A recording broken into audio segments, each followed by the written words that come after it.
Blessing Muzarabani নয়, যেন Kagiso Rabada. বাংলার ব্যাটারদের হতশ্রী অবস্থা। আউটের যে ধরন, মনে হচ্ছে প্রতিপক্ষ জিম্বাবুয়ে নয়, যেন সাউথ আফ্রিকা। মাস ছয়েক আগে ঠিক এভাবেই প্রোটিয়াদের সামনে ছেড়ে দে মা কেঁদে বাঁচি অবস্থা ছিল বাংলার টাইগারদের।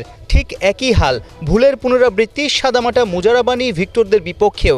তাই ম্যাচের আগের দিনের শান্তর এই কথা নতুন করে আলোচনায়, ভক্তদের কাছে হাসির খোরাকে রূপ নিয়েছে। আমরা জিম্বাবুয়ের সাথে যেভাবে খেলবো সেটা যেন আমরা সেই মন মানসিকতা, সেই বডি ল্যাঙ্গুয়েজ, সেই চিন্তা ভাবনাটা যেন সাউথ আফ্রিকা টিমের সাথেও থাকে বা আরেকটা বড় দলের সাথেও থাকে। 2024 সালের বিপিএলে বর্তমানে যে সিনিয়র সহকারী কোচ বাংলাদেশ জাতীয় দলের মোহাম্মদ সালাউদ্দিন, তিনি তখন কুমিল্লা ভিক্টোরিয়ান্সের কোচ ছিলেন বিপিএলে। সে সময় মোহাম্মদ সালাউদ্দিন একটা কথা বলেছিলেন যে বাংলাদেশি ব্যাটারদের মাথা ঠিকঠাক কাজ করে না, মাথাটা স্ট্রং না।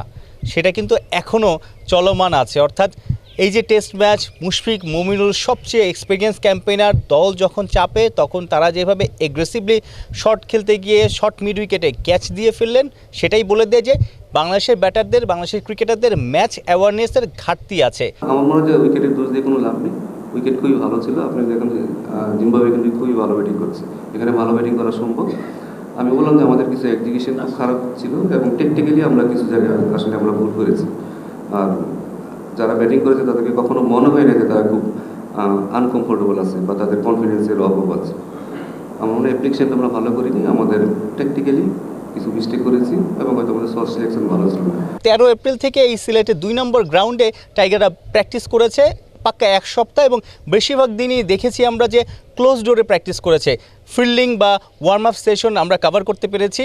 2-1 দিন ব্যাটিং বোলিং কভার করার সুযোগ হয়েছে, তাও আসলে ব্যাটিংয়ে যখন নেট সেশনের টেল এন্ডের ব্যাটাররা ছিল সেই সময়টাতে আসলে মিডিয়ার জন্য উন্মুক্ত ছিল। অর্থাৎ মূল ব্যাটাররা যখনই প্র্যাকটিস করেছে তখন কিন্তু আসলে মিডিয়া কাভারেজ অ্যালাউ করেনি। এটা নিয়ে দোষের কিছু না, কারণ টিম ম্যানেজমেন্ট ব্যাটারদের নিয়ে প্ল্যানিং করবে যেন জিম্বাবুয়ের অ্যানালিস্ট বা তাদের প্রতিপক্ষ শিবির যেন এই দলের যে প্ল্যানিং, ব্যাটারদের যে হাল সেটা যেন না জানে, সেটা নিয়ে একটা ছক আঁকবেই। কিন্তু এই যে 7 দিন নানাভাবে ফিল সিমন্স, মোহাম্মদ সালাউদ্দিন ব্যাটারদের নিয়ে কাজ করেছে, ফাইন টিউনিং করেছে, পায়ের মুভমেন্ট, বল ছাড়া, ড্রাইভ, নানা ধরনের কাজ করেছে, সেটার প্রতিফলন কি আসলে মাঠে দেখা গেল?